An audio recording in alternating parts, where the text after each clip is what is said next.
Yo les gars, on se retrouve aujourd'hui pour une toute nouvelle vidéo, j'espère que vous allez bien, en tout cas moi ça va super. Donc les mecs, je voulais faire cette vidéo pour parler un petit peu du match, de l'entrée en jeu de Lamine Yamal, bien évidemment, je pouvais pas ne pas faire de vidéo sur sa prestation hier soir. Et je voulais également revenir sur l'actualité mercato autour du FC Barcelone parce qu'on a de nombreuses informations et dont les informations majeures qui sont tombées et qui concernent le Barça ces dernières heures. En attendant les gars, n'hésitez pas à vous abonner, à liker, à partager, je vois qu'on est de plus en plus présent sur la chaîne, on a atteint la barre des 540 abonnés, donc n'hésitez pas à tout péter les gars. Voilà, abonnez-vous, likez, partagez. Cette chaîne est faite pour qu'on échange de football, de notre passion qui nous réunit tous. Qui est ce crack? On le connaissait, mais on savait pas qu'il avait ce talent-là. Qui est ce monstre? Moi, perso, les gars, j'ai déjà oublié Ousmane Dembélé. Pars, Ousmane, pars, y a pas de problème, pars. Ne t'inquiète pas, on n'a pas besoin de toi. Va-t'en. Qui est ce fou? Qui est ce malade mental? Qui est ce grand malade nommé Lamine Yamal? Oh là là, le match qu'il a fait hier, les gars. Il est rentré, il est impliqué sur les 3 des 4 buts du Barça hier face à Tottenham pour le trophée Gumper. Il a mangé Reguilon. Oh là là, Reguilon, il a dû en faire des cauchemars cette nuit. Là, il doit être en train de se soigner d'une dépression. Là, je vous le dis, Reguilon, il doit être en train de se soigner d'une dépression. Ah les gars, ce qui lui est arrivé hier soir face à un gamin de 16 ans et Lamine Yamal, pour moi les gars, il est en train, pour moi là, c'est une réelle possibilité. Ça veut dire que le Barça n'a pas forcément besoin de recruter un attaquant, même s'il faut quand même qu'ils en recrutent. Ils devaient recruter 2 à 3 attaquants. Bon, on peut en enlever un sur la liste. Et maintenant, ils doivent plus recruter que 2 attaquants parce qu'on a déjà monsieur Lamine Yamal. Après, moi, je vais vous dire quelque chose les gars. Moi, ce que j'ai envie d'éviter avec Lamine Yamal, c'est ce qu'a fait le Barça avec Ansu Fati. C'est-à-dire qu'ils ont trop mis de pression sur un gamin tel qu'Ansu Fati, comme quoi c'était la relève de Messi, comme quoi voilà c'était le futur crack du FC Barcelone pour les prochaines décennies. Ce que je veux pas avec Lamine Yamal, c'est que le Barça et nous fans du Barça, on lui mette entre guillemets trop de pression, comme ce qu'on avait fait avec un certain Ansu Fati, parce que là apparemment hier les fans du Barça qui étaient au stade, ils sont quitté le stade en le comparant à un certain Lionel Messi. C'est vrai que Lamine Yamal il commence son parcours de la même manière que Messi, mais c'est pas pour autant qu'il faut le comparer à Messi. Il est encore jeune, il est encore dans l'adolescence, il a seulement 16 ans, il est vraiment jeune de fou. Et moi ce que je veux pas, c'est qu'on lui mette la même pression que le Barça a mis à Ansu Fati. Et que les fans également ont mis Ansu Fati en disant que oui, l'avenir du Barça reposait sur lui. Voilà, il y a des phrases, mais vraiment de très très grands mots qui sont sortis en disant que voilà, il va nous faire gagner comme Messi avait fait gagner le Barça, en parlant de Fati, alors qu'il en est rien actuellement. Ansu Fati a encore rien prouvé, même si on sait qu'il a du talent, il a encore rien montré, il n'a pas été décisif à des grands matchs comme l'était Messi. Là, maintenant, il faut pas qu'on fasse la même chose avec Lamine Yamal. Et là, j'espère que ce ne sera pas le cas parce que il est bien encadré. Il y a Xavi autour de lui, il y a son staff, voilà. Il y a des bons joueurs comme Pedri, Araujo, même Lewandowski. Voilà, là, il y a des joueurs pour encadrer. Je dis pas qu'il y avait personne pour encadrer Ansu Fati. Mais ce que je veux dire, c'est que voilà, là, Xavi connaît un peu, il sait ce que c'est de débuter au Barça. J'espère que voilà, ils vont bien encadrer Lamine Yamal pour le faire grandir et le faire progresser petit à petit parce que ce mec a un talent fou. Il a un talent fou, voilà, sans vouloir lui porter la poisse, il a un talent fou. Et pour moi, il peut commencer à faire des mots de tête à Xavi dans le sens où pourquoi il commencerait pas titulaire. Après, certes, il est encore tout jeune, mais au vu de sa prestation d'hier soir, certains disent que c'est une menace pour certains attaquants du Barça et qui peut, dans une éventualité, s'imposer dans le 11 de départ. Certes, on n'en est pas encore là, il est encore tout jeune, à mon avis, Xavi compte sur lui cette saison pour le faire entrer en jeu à quelques matchs, mais il mise pas encore tout sur lui, j'ai envie de dire, comme le Barça le fait avec Ansu Fati. C'est pour ça que voilà, il faut pas mettre de pression à Lamine Yamal. Le Barça a un talent, un énorme talent entre les mains.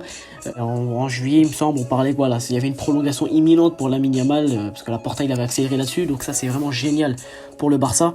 Et voilà, il va falloir qu'il continue à faire seulement des entrées en jeu. Après, pourquoi pas faire quelques matchs titulaires lorsqu'il faudra faire reposer des cadres comme Lewandowski ou voilà Rafinha ou quoi.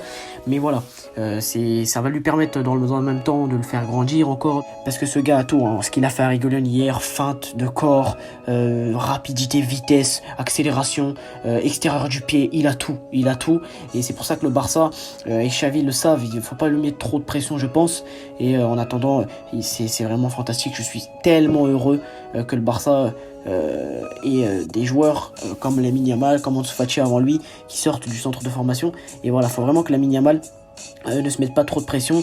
Il sait qu'il a encore le temps. Il a seulement 16 ans. Il en a même pas, voilà, c'est pas comme s'il avait 18-20 ans. Il en a seulement 16 ans. Il a seulement 16 ans, donc il faut qu'il prenne son temps. Je voulais parler maintenant de l'actualité du Barça. Et bien évidemment, vous le savez, le Barça est associé à Neymar depuis pas mal de jours maintenant. On a une info qui serait tombée, c'est que Neymar veut quitter le PSG. Le PSG veut que Neymar parte. Les parties se rencontreront encore cette semaine pour rechercher une solution. Départ définitif, prêt et même résiliation de contrat sont étudiés. Alors moi, ce que je pense de Neymar, alors moi je vais vous dire mon avis tout simplement. Neymar, j'ai pas oublié la manière dont il a quitté le Barça en 2017, ça a vraiment blessé tous les supporters du Barça entre guillemets. On n'a pas oublié la manière dont il est parti. Moi je pense que Neymar, s'il revient, en tout cas Laporta dit que ça peut être bien d'un point de vue marketing, d'un point de vue image, mais moi je pense que même Xavi dans sa tête, la priorité c'est le sportif, et on voit bien que Neymar n'est plus vraiment apte pour le sportif. On a l'impression qu'il a la tête ailleurs. Alors moi je vais vous dire mon avis. Moi, si Neymar revient, moi je veux que Neymar revienne dans le sens où si il est sérieux, c'est-à-dire que voilà, il est sérieux, il se focalise à fond sur le club, sur le sportif. Si Neymar revient, Xavi lui expliquera bien qu'il compte sur lui pour voilà, qu'il soit prêt, que, voilà, je pense qu'il va l'avertir immédiatement que les fêtes, il n'y a pas ça au Barça, parce qu'au Barça et dans les grands clubs, les joueurs sont encadrés par des personnes qui travaillent pour le club, qui encadrent les joueurs pour pas qu'ils fassent n'importe quoi. C'est pas vraiment le cas au PSG. Par contre, Neymar, moi je ne veux pas qu'il s'il revient, par exemple si Neymar revient au Barça pour faire la fête, pour aller en boîte de nuit et pour entraîner Rafinha et d'autres joueurs du Barça avec lui en boîte de nuit et que voilà, en boîte de nuit un jour avant le match, etc. Non, moi Neymar je veux pas qu'il revienne. Moi si Neymar revient, c'est que pour le sportif et qu'il soit sérieux. En revanche, s'il revient pour faire des fêtes, la boîte de nuit, faire n'importe quoi, je ne veux pas que Neymar revienne. Donc les gars, vous avez mon avis sur Neymar. Est-ce que je suis pour qu'il revienne ou pas? Pour le sportif, oui, il y a aucun problème. En revanche, si c'est seulement pour le marketing et si c'est pour qu'il vienne faire la fête et entraîner Rafinha, entre guillemets, dans son bazar, c'est hors de question. Après, seul Xavi aura le dernier mot, comme Laporta a voulu le laisser entendre. C'était tout pour Neymar, mais c'est vrai que ça m'étonne quand même que le PSG veuille se séparer de Neymar, sachant qu'il a une très très belle relation avec Luis Enrique et qu'ils se connaissent très très bien. Ça m'étonne quand même, parce que lorsque Luis Enrique est arrivé, on parlait directement de ses retrouvailles avec Neymar et que ces deux-là pouvaient faire de belles choses à Paris ensemble. Mais bon, visiblement ce ne sera pas le cas. Bon, Laporta il aurait trouvé un accord, voilà, pour avec un fonds d'investissement, je crois, mexicain, aux alentours de 180 millions d'euros pour les parts de Barça Studio.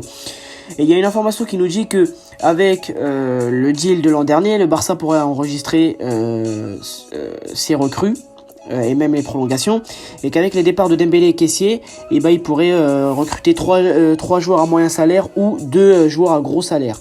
Gros salaire, on pense bien que ça peut être Bernardo Silva, que ça peut être un Cancelo. Là, le Barça a désormais avec ça un peu plus de certitude sur les possibles arrivées de top joueurs d'ici la fin du mercato. Le président du club, Juan Laporta, a mené les négociations avec Mountain Nazca, donc ça je crois que c'est le nom du fonds d'investissement mexicain, qui a présenté une offre doublant le montant de l'accord précédent. La proposition comprend également une avance considérable de 30 millions d'euros qui pourra être utilisée sur le marché des transferts. Alors pour moi ça c'est une excellente nouvelle, c'est-à-dire que Laporta, voilà, il n'a pas chômé depuis tout ce temps-là, il travaille, il essaye de remettre le Barça sur de bons rails et il essaye en même temps d'offrir à Xavi ce que Xavi lui réclame, c'est-à-dire Bernardo Silva. Alors Bernardo Silva, c'est toujours accessible pour le Barça si ils ont encore le temps. C'est que visiblement Bernardo Silva il a donné un petit délai supplémentaire au Barça, il a mis en attente l'offre de Manchester City. Donc j'espère vraiment que le Barça va faire le nécessaire dans les prochaines semaines pour vraiment se donner à fond pour essayer de trouver un accord avec City autour de même de 80-90 millions s'il faut. Et comme le Barça a dit, carrément, ils disent que le Barça, avec tout ça, ça va leur permettre de signer 2 joueurs à gros salaire. À la rigueur, au lieu de signer 2 joueurs à gros salaire, il faudrait tout mettre pour signer Bernardo Silva. Voilà, pour moi, c'est ça qu'il faut faire du côté du Barça. Il faudrait aussi essayer de recruter un latéral droit, Cancelo. Ça s'est évoqué, mais visiblement, la piste a été un peu ralentie ces derniers jours. Donc, je sais pas ce qui va se passer. Les gars, de toute façon, on reste branchés. On reste branchés pour évoquer tout ça. J'espère que cette petite vidéo vous plaira. N'hésitez pas à vous abonner, à liker, à partager. On se retrouve pour une toute prochaine vidéo, les mecs. Ciao, vive le foot et visca Barça.